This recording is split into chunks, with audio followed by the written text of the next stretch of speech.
Ako mayara ko konsinyo. Grabe. Sa una, may asawa ko.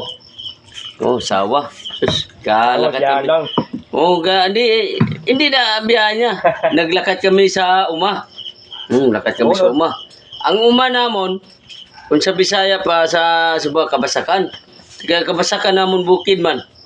Sus, pag bukid no? Di karon kaya ang asawa ko, kabuwanan niya na ano, ng pila gani kabulan mga mamatang babae? Siyam?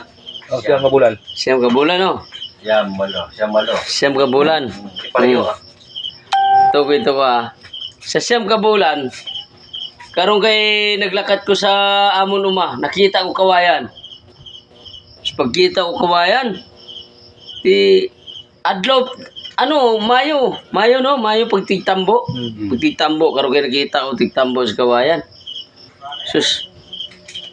Karong kay ang ako nasawa nakita, yagi sungkit-sungkit ang yagi lukit-lukit ang tambo.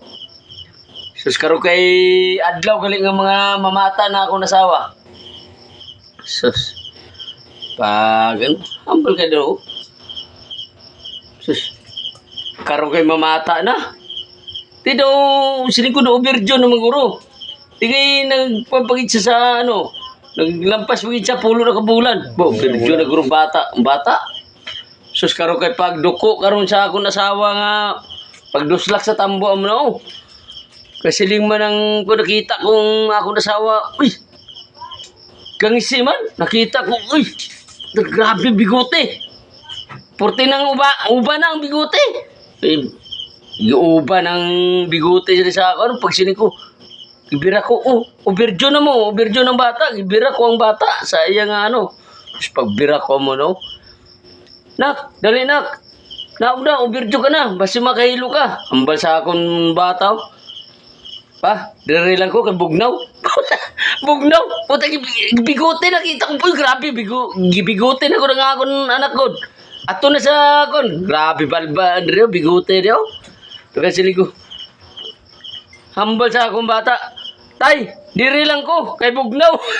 Bugnaw. Amo na sili ko. Sa mga kwento barbero, may aram ako.